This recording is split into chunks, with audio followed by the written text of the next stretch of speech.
నమస్కారం. సత్య టీవీ వార్తలకు స్వాగతం. పశ్చిమ గోదావరి జిల్లా తాడేపల్లిగూడెంలో స్వచ్ఛాంధ్ర సందడి నెలకొంది. నిడదవోలులో ముఖ్యమంత్రి సమీక్ష సమావేశానికి వెళ్తూ మార్గ మధ్యంలో AP Swachhandhra corporation chairman Kommareddy Pattabhiram పట్టణంలో పర్యటించారు.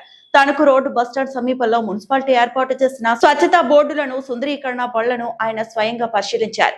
మరోవైపు మున్సిపల్ కమిషనర్ ఆధ్వర్యంలో జలజీవం కార్యక్రమంలో భాగంగా కాలువగట్ట వెంబడి భారీగా శ్రమదానం నిర్వహించారు. దీనికి సంబంధించిన మరిన్ని వివరాలు మా ప్రతినిధి అందిస్తారు. తాడేపల్లిగూడెం పట్టణ సుందరీకరణపై AP Swachh Andhra corporation chairman Kommareddy Pattabhiram సంతృప్తి వ్యక్తం చేశారు. తణుకు బస్టాండ్ వద్ద ఏర్పాటు చేసిన wet waste processing unit, vermi compost మరియు జీరో వేస్ట్ ఇన్స్టిట్యూషన్స్ బోర్డులను ఆయన క్షుణ్ణంగా పరిశీలించారు. స్వచ్ఛ సర్వేక్షణలో భాగంగా తాడేపల్లిగూడెం మున్సిపాలిటీ తీసుకుంటున్న చర్యలను ఆయన ఈ సందర్భంగా అభినందించారు.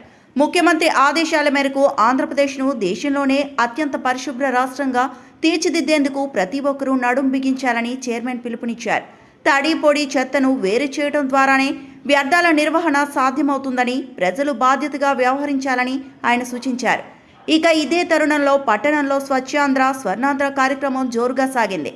మున్సిపల్ కమిషనర్ ఎం యేసుబాబు ఆధ్వర్యంలో జలం జీవో అనే నినాదంతో కెనాల్ బండ్ వద్ద పారిశుద్ధ్య పనులు నిర్వహించారు. కమిషనర్ స్వయంగా చీపురు పట్టి కాలువ గట్లపై పేరుకుపోయిన ప్లాస్టిక్ వ్యర్థాలను తొలగించి సిబ్బందిలో ఉత్సాహం నింపారు.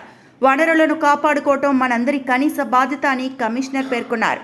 కాలువల్లో చెత్త వేయడం వల్ల ప్రవాహానికి ఆటంకం కలగడమే కాకుండా దోమల వ్యాప్తి చెంది ప్రజారోగ్యం దెబ్బతింటుందని హెచ్చరించారు.